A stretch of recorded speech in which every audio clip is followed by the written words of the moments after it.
Hi hello friends, ಹೇಗಿದ್ದೀರಾ ಎಲ್ಲರೂ? Welcome to Tushu with mom YouTube channel. ಇವತ್ತಿನ ವಿಡಿಯೋದಲ್ಲಿ ಒಗ್ಗರಣೆ ಮಂಡಕ್ಕಿನ ಯಾವ ರೀತಿ ಮಾಡೋದು ಅಂತ ನೋಡ್ಕೊಂಬರೋಣ ಬನ್ನಿ.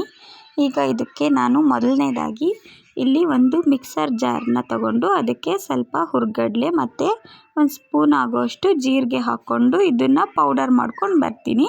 ನೋಡಿ, ನಾನು ಈ ರೀತಿ ಪೌಡರ್ ಮಾಡ್ಕೊಂಡು ಬಂದಿದ್ದೀನಿ. ತುಂಬ ಸಾಫ್ಟಾಗಿ ಪೌಡರ್ ಮಾಡಿಲ್ಲ, ಸ್ವಲ್ಪ ತರ್ತರಿಯಾಗಿದೆ. ನೋಡಿ, ಇಲ್ಲಿ ಈರುಳ್ಳಿ, ಹಸಿಮೆಣಸಿನ್ಕಾಯಿ, ಟೊಮೆಟೊ ತೊಗೊಂಡಿದ್ದೀನಿ. ಈಗ ಒಗ್ಗರಣೆ ಹಾಕ್ಕೊಳ್ಬೇಕು.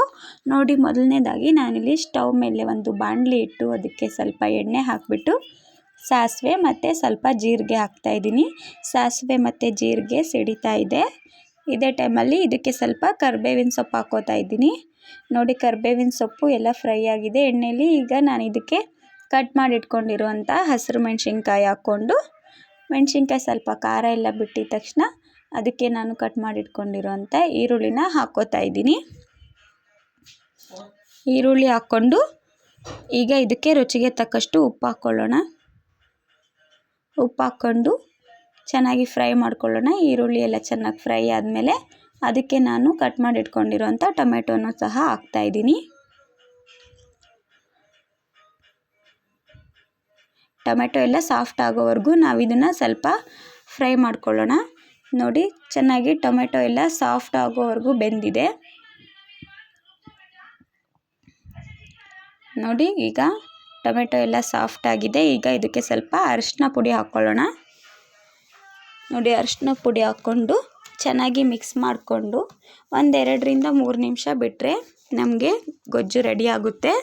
ನೋಡಿ, ಈಗ ಗೊಜ್ಜು ರೆಡಿ ಆಗಿದೆ. ಇದಕ್ಕೆ ನಾವು ಮಂಡಕ್ಕಿ ಅಂದರೆ ಕಡಲೆಪುರಿ ಅಂತಾರಲ್ಲ, ಅದನ್ನು ನೆನೆಸ್ಕೊಂಡು ನೀರಲ್ಲಿ ನೆನೆಸ್ಬಿಟ್ಟು ನೀರನ್ನೆಲ್ಲ ಡ್ರೈ ಮಾಡಿ ಇದನ್ನು ಗೊಜ್ಜು ಒಳಗಡೆ ಹಾಕ್ತಾಯಿದ್ದೀನಿ.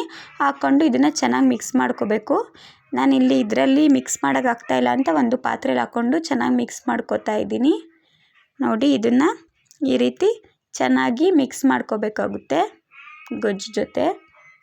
ಸೇಮ್ ಚಿತ್ರಾನ್ನ ಮಾಡೋ ಥರನೇ ಇದರಲ್ಲೂ ಒಂದು ಸಲ ಮಾಡಿ ನೋಡಿ. ಚಿತ್ರದುರ್ಗ ಸೈಡೆಲ್ಲ ಇದು ತುಂಬಾ ಮಾಡ್ತಾ ಇರ್ತೀವಿ.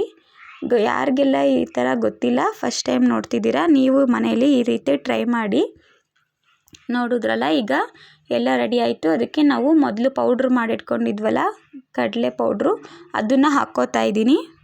ಹಾಕ್ಕೊಂಡು ಚೆನ್ನಾಗಿ ಮಿಕ್ಸ್ ಮಾಡ್ಕೋಬೇಕು. ಇದನ್ನು ಚೆನ್ನಾಗಿ ಮಿಕ್ಸ್ ಮಾಡಿಕೊಂಡು 3-4 ನಿಮಿಷ ಇದನ್ನು ಬಿಸಿ ಮಾಡ್ಕೋಬೇಕು ನಾವು ಮತ್ತೆ ಒಲೆ ಮೇಲೆ. ನೋಡಿ, ರೆಡಿ ಆಯಿತು. ತುಂಬ ಅಂದರೆ ತುಂಬಾ ಈಸಿ. ಸಂಜೆ ಟೈಮ್ ಸ್ನ್ಯಾಕ್ಸ್ಗೂ ಇದು ಚೆನ್ನಾಗಿರುತ್ತೆ. ಹಾಗೆ ಬೆಳಗ್ಗೆ ತಿಂಡಿಗೂ ಸಹ ಇದನ್ನು ಮಾಡ್ಕೋಬೋದು. ತುಂಬಾ ಚೆನ್ನಾಗಿರುತ್ತೆ. ಇವತ್ತಿನ ಈ ವಿಡಿಯೋ ನಿಮಗೆ ಇಷ್ಟ ಆಗಿದ್ದರೆ ಒಂದು ಲೈಕ್ ಮಾಡಿ, ಹಾಗೆ ಕಮೆಂಟ್ ಮಾಡಿ, ನಿಮ್ಮ ಫ್ರೆಂಡ್ಸ್ ಆ್ಯಂಡ್ ಫ್ಯಾಮಿಲಿ ಜೊತೆ ಶೇರ್ ಮಾಡಿ. ಇನ್ನೂ ಯಾರ್ಯಾರೆಲ್ಲ ನನ್ನ ಚಾನಲನ್ನು ಸಬ್ಸ್ಕ್ರೈಬ್ ಮಾಡ್ಕೊಂಡಿಲ್ಲ, ದಯವಿಟ್ಟು ಸಬ್ಸ್ಕ್ರೈಬ್ ಮಾಡ್ಕೊಳ್ಳಿ. Thank you for watching.